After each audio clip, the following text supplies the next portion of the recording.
You're quite attached to the Spanish country because when Alinea closed for refurbishments, I seem to remember you went to Madrid Yes. with the restaurant. For 5 weeks. Yeah. How is it important for you to be here to celebrate gastronomy in Spain, especially in the Basque Country, which is so famous for food?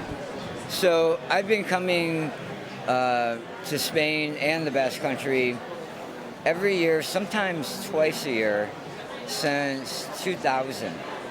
So for 18 years, I've been coming here every year. And every time I come, we're inspired because of, the forward thinking, the blend of forward thinking and creativity dovetailing together with tradition and foundation.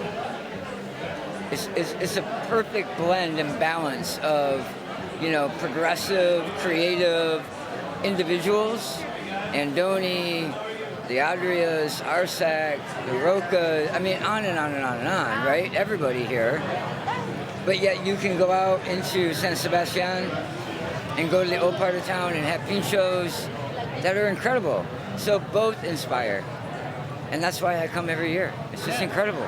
And in terms of tradition, maybe is it going to take a while for the US to form, a tradition maybe of cooking throughout the country? Well, in a way, the United States has an advantage and a disadvantage in that our country was built as a melting pot, as a country of immigrants, right? Yeah. So we don't have a very deep-rooted, centuries-old tradition of cuisine like Spain and France and Italy. We're kind of this melting pot. So it feels really good to come to Spain and see these things that have been passed on from generation to generation and understand and respect the history of that in cooking. And we miss that in America, and I wish we had that. And it'll take many, many years for us to get that. If we ever will, I don't know. Because we're very much a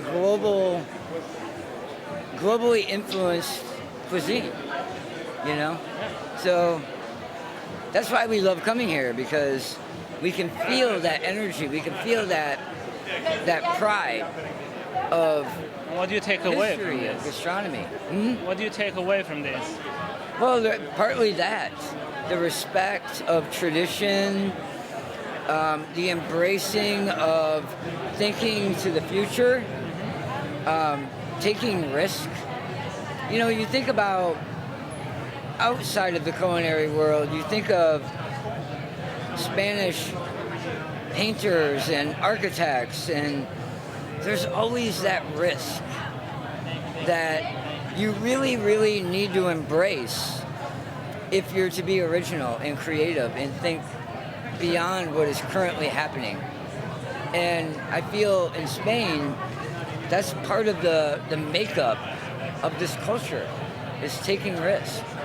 And I personally really enjoy that. I think that's a huge part of being creative and being progressive and being original and cooking, is to put yourself out there and go, what if I do something that nobody's ever done before? And the Spanish cooks have done that. And it's admirable, it's awesome. Yeah. About Alinea right now, what are you doing at Alinea? So we went through a big renovation about 1.5 years, 2 years ago. And we've really changed the dining experience there compared to what we used to do. We're becoming a little bit more theatrical. We're playing with the environment a bit more, a little bit more performance arts. And the food is evolving as well, of course. Like, Alinea means the beginning of a new train of thought. So in order for us to do that, we have to continually reinvent over and over and over again. So we make it a point to do that with service and with food, but how do you do that with the restaurant? How do you change that environment? So that's something that we're really working on. We're involving lighting and projection and aromas, and much like a theater company would, but we're doing it in a restaurant. So it's fun. It's great. Well, thank you very much. Enjoy the rest of your evening, okay? Thank you. Thank I you. appreciate it. Thank you.